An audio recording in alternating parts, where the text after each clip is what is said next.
दोस्तों, उत्तर प्रदेश लोक सेवा आयोग आरओ और एआरओ का नोटिफिकेशन पूरी तरह से आ चुका है। उसमें कुछ विशेष चीज़ें थीं जो हमने आप लोगों के साथ शेयर करना चाहता हूं। जैसा कि पिछले वीडियो में हमने बता दिया कि आवेदन की 9 अक्टूबर से स्टार्ट होगा और इसमें भी 9 अक्टूबर है और ऑनलाइन आवेदन की अंतिम तिथि 9 नवंबर तक चलेगी। पूरे 9 अक्टूबर से 9 नवंबर तक। और उसका जो शुल्क जमा करना है वो 9/11/2023 मतलब लास्ट तिथि जो है उसी को इन्होंने फीस जमा करने की, जो आवेदन का फीस है उसको जमा करने की भी तिथि रखी है। और इसमें साफ साफ नोटिफिकेशन में लिखा है कि ऑनलाइन जो लास्ट डेट है 9/11 तक आपका ऑनलाइन फीस जमा होने के बाद ही उसको पूरी तरह उसको सबमिशन माना जाएगा। तो आप लोगों से हम और भी कुछ विशेष चीज़ें आई हैं जो महत्वपूर्ण चीज़ें हैं, इसमें जो नए चीज़ें जोड़ी गई हैं उसके बारे में हम आप लोगों को बताना चाहते हैं। जैसे पिछले एग्ज़ामों में आरओ के ओटीआर सिस्टम नहीं था, जैसा कि उत्तर प्रदेश सरकार सभी एग्ज़ाम में ओटीआर सिस्टम ला रहा है। ये ओटीआर सिस्टम सेम वही चीज़ें हैं जो UPSSC का आयोग अपने लिए वन टाइम रजिस्ट्रेशन करवा रहा है, ताकि विद्यार्थियों का पूरा डेटा उनके पास रहे और उस आयोग से अगर कोई भी फॉर्म निकलता है तो 2 साल तक आपको जो बेसिक चीज़ें होती हैं वो चीज़ें नहीं फिलअप करनी होती हैं। जैसे आप लोगों के हाई स्कूल, इंटर या ग्रेजुएशन के अंक, मदर फादर के नाम, इस तरह के जो बेसिक डिटेल्स आपके होती हैं वो आप लोगों को नहीं भरना पड़ता है। जो कुछ विशेष चीज़ें कैटेगरी या किसी चीज़ से लेके होती हैं वही चीज़ें भरनी पड़ती है, तो इससे आपका समय भी बचता है। तो अभी पहली बार आरओ की परीक्षा में ओटीआर सिस्टम लाया, वन टाइम रजिस्ट्रेशन। ये सेम UPSSC के रजिस्ट्रेशन की तरह है, तो इसको आप लोगों को करना ज़रूरी है, क्योंकि इसमें साफ साफ महत्वपूर्ण में दे दिया है कि आप लोगों को क्या करना है। ऑनलाइन आवेदन से पूर्व, जब आप आवेदन करें उससे पूर्व ओटीआर पंजीकरण, वन टाइम रजिस्ट्रेशन करके ओटीआर नंबर ज़रूर प्राप्त कर लें। आप लोगों को एक रजिस्ट्रेशन नंबर दिया जाएगा जब आप ओटीआर करेंगे, तो ओटीआर नंबर के अभाव में ऑनलाइन आवेदन सबमिट नहीं किया जाएगा। अगर ओटीआर नंबर आपके पास नहीं है तो इसमें साफ साफ लिख दिया गया है कि आप लोगों का जो भी रजिस्ट्रेशन है वो सबमिशन उसका नहीं होगा। ये आप लोग देख सकते हैं कि आप लोगों को साफ साफ इसमें लिख दिया गया है कि उसके अभाव में आप लोगों का सबमिशन नहीं हो पाएगा। ऐसे अभ्यर्थी जिन्होंने ओटीआर नंबर प्राप्त नहीं किया है वे ऑनलाइन आवेदन करके, मतलब ओटीआर के लिए रजिस्ट्रेशन करके, और 72 घंटे में, जब आप रजिस्ट्रेशन करेंगे तो 72 घंटे में आप लोगों को ओटीआर नंबर दे दिया जाएगा। तो आप लोग ओटीआर ज़रूर प्राप्त कर लें।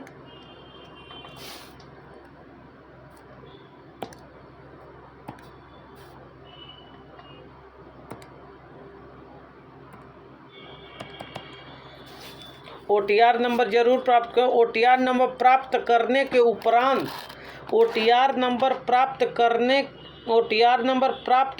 के उपरांत ही आपका ऑनलाइन हो पाएगा। तो ये रहा कुछ बेसिक जानकारी। तो आप लोगों को ये आवेदन ज़रूर करना है, ओटीआर ज़रूर करना है। और आगे कुछ महत्वपूर्ण हमने आप लोगों के लिए जो इसमें जो मुख्य चीज़ें थी वो बताना देना चाहते थे।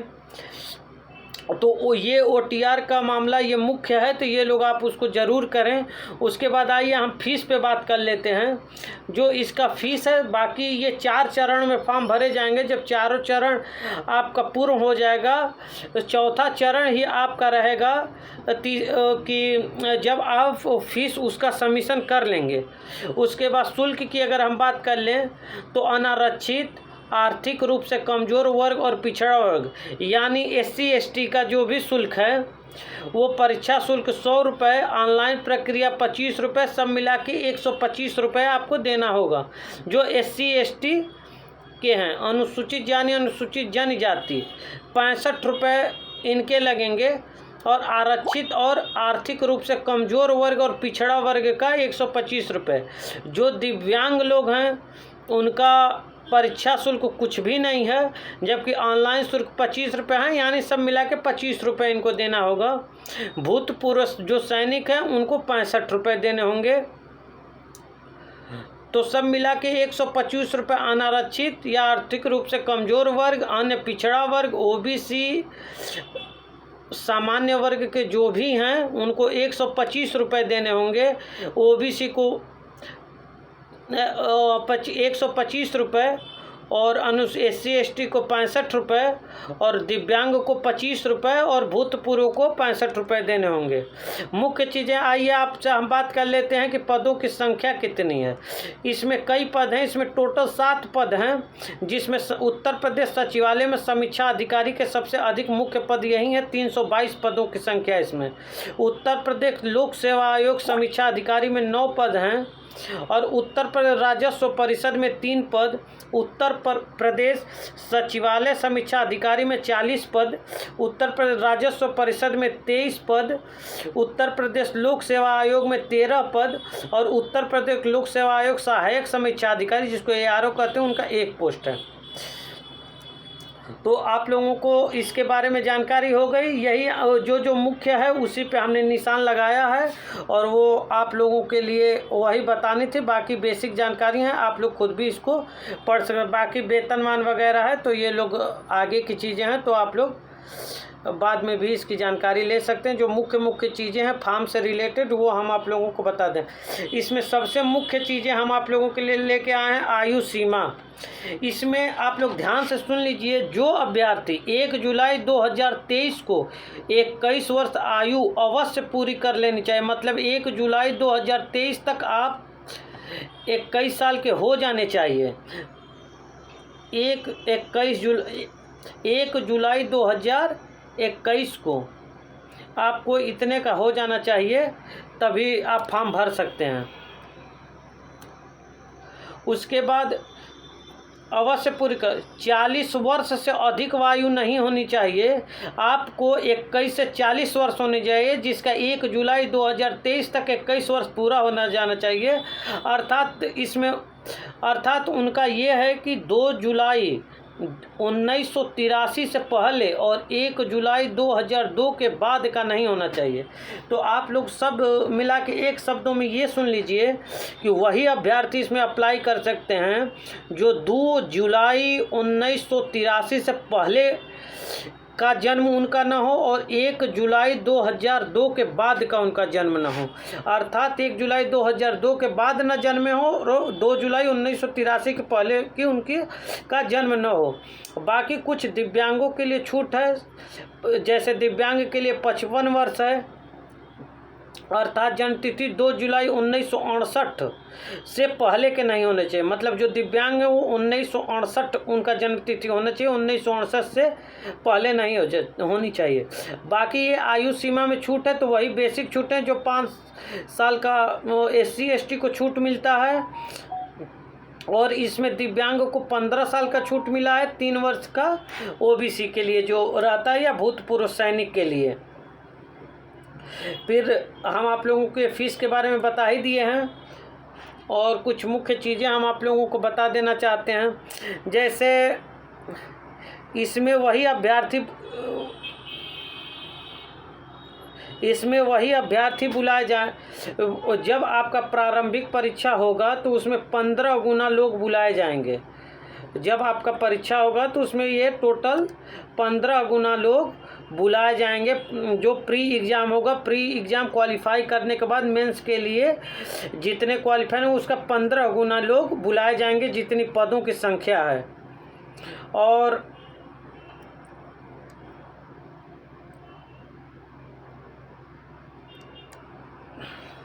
निगेटिव मार्किंग की हम बात कर लें तो 1/3 आपका निगेटिव मार्किंग है। अगर 3 सही और 1 गलत है तो आप 0 नंबर पाएंगे, ये है।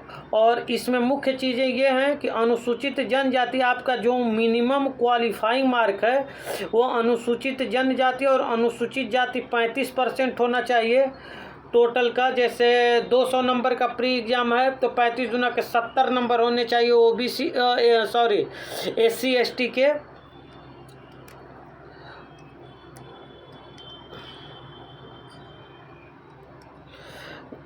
ऐसे अभ्यर्थी जिन्होंने परीक्षा में 40 अंक प्राप्त किए हों वे श्रेष्ठ चयन में सम्मिलित नहीं किए जाएंगे। 35 से कम अंक प्राप्त करने नहीं किए जाएंगे। इस प्रकार श्रेणी अभ्यर्थियों का अन्य श्रेणी SC ST का सिर्फ है 35 और अन्य जो OBC और जनरल कैटेगरी के जो लोग हैं उनका मिनिमम क्वालिफाइंग मार्क 40% है। 40% से कम अगर जनरल कैटेगरी का कोई भी विद्यार्थी पाता है तो वो मेंस एग्ज़ाम में के लिए नहीं बुलाया जाएगा, और SC ST अगर 35% से कम पाते हैं तो उनको भी नहीं बुलाया जाएगा।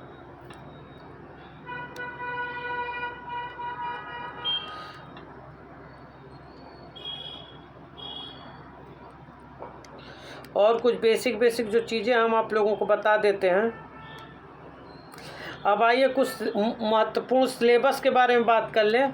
तो प्री एग्ज़ाम आपका 140 नंबर का होगा, 140 नंबर का 120 मिनट का, 2 घंटे का। सामान्य में सिलेबस वही है, सामान्य विज्ञान, इतिहास, राष्ट्रीय आंदोलन, राज्य तंत्र, अर्थव्यवस्था, कृषि, वाणिज्य, व्यापार, सामान्य बौद्धिक परीक्षा, उत्तर प्रदेश स्पेशल से जरूर आते हैं और संस्कृति से क्वेश्चन महत्वपूर्ण रूप से आते हैं।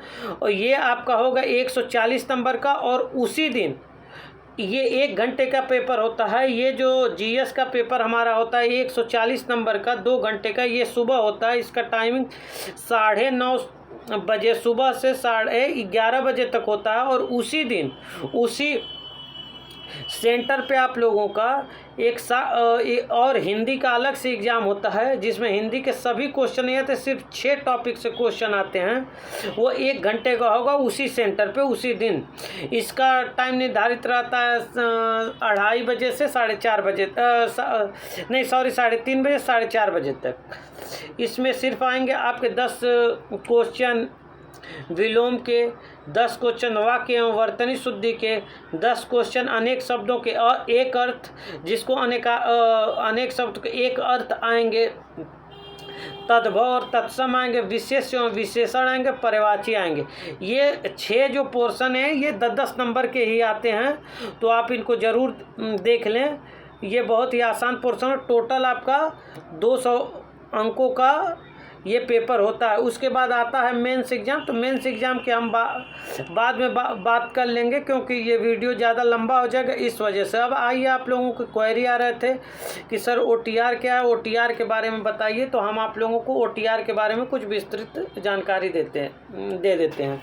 OTR से सरकार का मानना ये है कि ये इनोवेटिव यूज ऑफ टेक्नोलॉजी के लिए है। तो इनोवेटिव यूज ऑफ टेक्नोलॉजी का मतलब आधुनिक ढंग से ये परीक्षाएं अब कराना चाहते हैं जिससे धांधली रुक सके।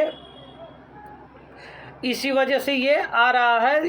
इनका मानना है कि इससे हम परीक्षा और बेहतर ढंग से करा सकेंगे। आइए अब आप लोगों को कुछ बता दें सेंटरों के नाम, जिस सेंटर जो सेंटर कंडक्ट किए जाएंगे एग्ज़ाम में उसके लिए। आगरा में सेंटर है आपका, अयोध्या में है,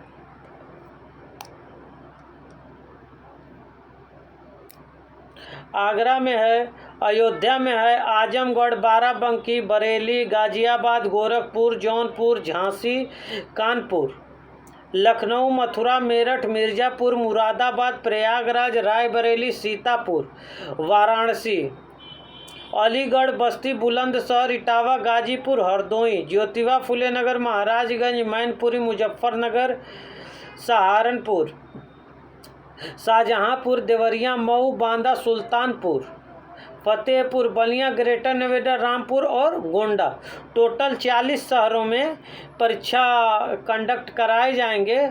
तो आप लोग इसी में से जो आपको जो सुविधाजनक पड़े वो सेंटर आप अप्लाई कर दीजिए। तो इसमें 3-4 ऑप्शन पूछते हैं, तो आप जो जैसा होगा विद्यार्थियों की संख्या उस हिसाब से बुलाए जाएंगे। अगर और कोई जानकारी चाहिए तो आप कमेंट बॉक्स में हमें कमेंट करें। ये OTR करना आप लोगों को एक बार और सस्ते निगाह से बता देते हैं, OTR करना आप लोगों को बिल्कुल ज़रूरी है। आप लोगों को फ़ीस के बारे में बता ही दिए। जितने भी जनरल कैटेगरी के लोग हैं, EWS हैं, OBC हैं, उनका 125 रुपये लगेगा। SC जो और ST जो हैं उनका 65 रुपये लगेगा। दिव्यांग जो है उनका 25 रुपये लगेगा। और भूतपूर्व जो सैनिक हैं उनका भी 65 रुपये लगेगा। पदों की संख्या हम आप लोगों से एक बार और चर्चा कर देते हैं। उत्तर प्रदेश सचिवालय में समीक्षा अधिकारी का 322 पद, उत्तर प्रदेश लोक सेवा आयोग में समीक्षा अधिकारी का 9 पद, उत्तर प्रदेश राजस्व परिषद में समीक्षा अधिकारी के 3 पद, उत्तर प्रदेश सचिवालय में समीक्षा अधिकारी के 40 पद, सहायक समीक्षा अधिकारी जिसको हम ARO बोलते हैं, उनके पदों की संख्या है। उत्तर प्रदेश राजस्व परिषद में 23 पद, उत्तर प्रदेश सहायक समीक्षा अधिकारी के 13 पद, सहायक समीक्षा अधिकारी लेखा के 1 पदों की संख्या है। तो ARO में आप लोगों को एक बार हम फिर बता देना चाहिए, जिनका O लेवल है वही छात्र अप्लाई कर सकते हैं ये सहायक समीक्षा अधिकारी के लिए। बाकी जिनका सिर्फ ग्रेजुएशन है वो समीक्षा अधिकारी के लिए ही अप्लाई कर सकते हैं। और आप लोगों को कुछ सूचनाएं दे दें, मेंस में 15 गुना लोग ही बुलाए जाएंगे, जो जितनी टोटल वैकेंसी उसके 15 गुना।